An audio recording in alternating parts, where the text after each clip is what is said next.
جب ابا کی تنخواہ کے 350 روپے پورے خرچ ہو جاتے تب اماں ہمارا پسندیدہ پکوان تیار کرتی۔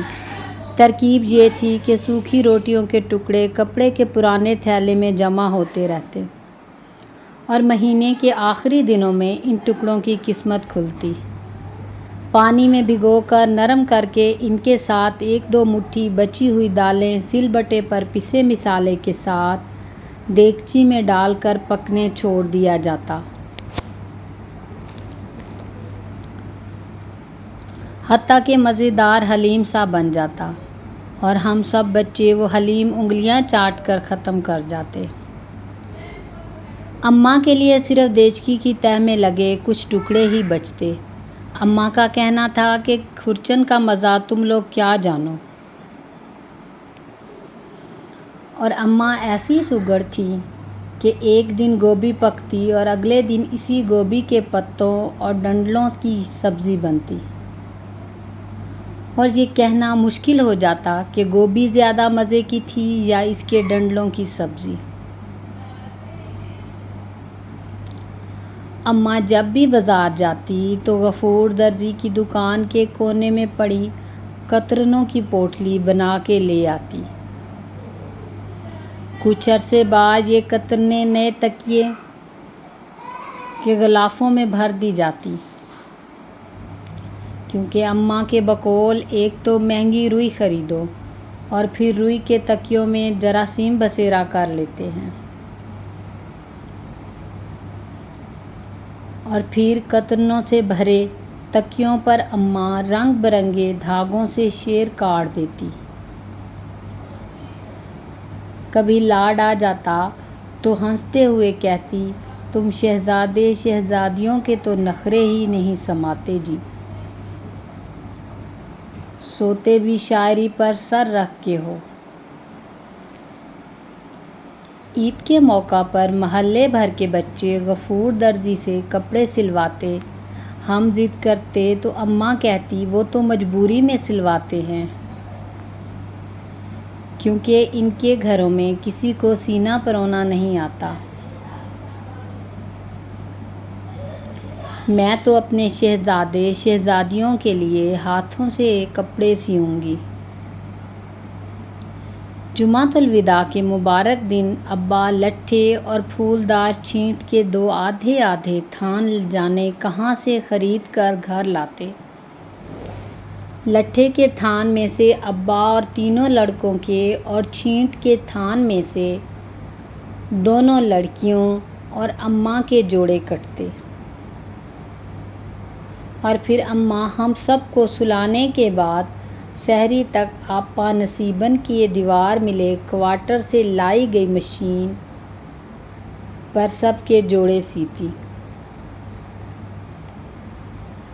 آپا نصیبن سال کے سال اس شرط پر مشین دیتیں کہ ان کا اور ان کے میاں کا جوڑا بھی اماں سی کے دیں گی۔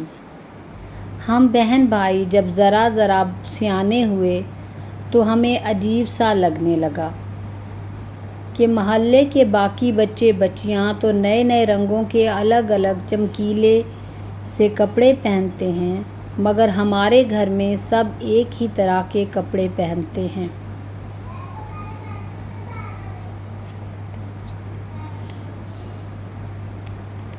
مگر اماں کے اس جواب سے ہم مطمئن ہو جاتے کہ ایک سے کپڑے پہننے سے کنبے میں محبت قائم رہتی ہے، اور پھر ایسے چٹک مٹک کپڑے بنانے کا آخر کیا فائدہ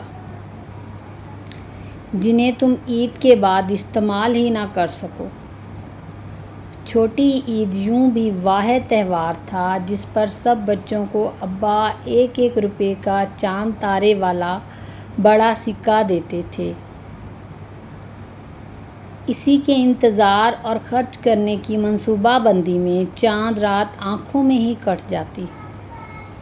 صبح صبح نماز کے بعد ہم بچوں کی شاپنگ شروع ہو جاتی۔ سب سے پہلے ہر بہن بھائی کوڈو کے ٹھیلے سے 1 پنی والی گول اینک خریدتا، جسے پہن کر چال میں اتراہٹ سی آ جاتی۔ پھر سب کے سب چاندی کے ورق لگی میٹھی املی اس لالچ میں خریدتے کہ رفیق افیمچی ہر ایک کو املی دیتے ہوئے تیلی جلا کر املی میں سے شعلہ نکالے گا۔ پھر خانہ بدوشوں کے خوانچے میں بھرے مٹی کے کھلونوں اور رنگین کاغذ اور بانس کی لچکدار تیلیوں سے بنے گھگھو گھوڑے کی باری آتی۔ آخر میں بس اتنے پیسے بچتے کہ سوڈے کی بوتل آ سکے۔ ایک بوتل خرید کر ہم پانچوں بہن بھائی اس میں سے باری باری ایک ایک گھونٹ لیتے اور نظریں گاڑے رہتے کہ کہیں کوئی بڑا گھونٹ نہ بھر جائے۔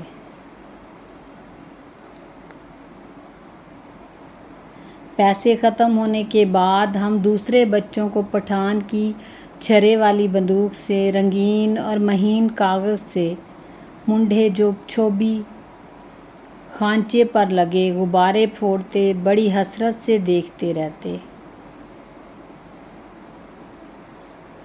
بندریا ریچھ کا تماشا بھی اکثر مفت ہاتھ آ جاتا اور اوپر نیچے جانے والے گول چوبی جھولے میں بیٹھنے سے تو ہم سب بہن بھائی ڈرتے تھے اور اس کا ٹکٹ بھی کافی مہنگا تھا۔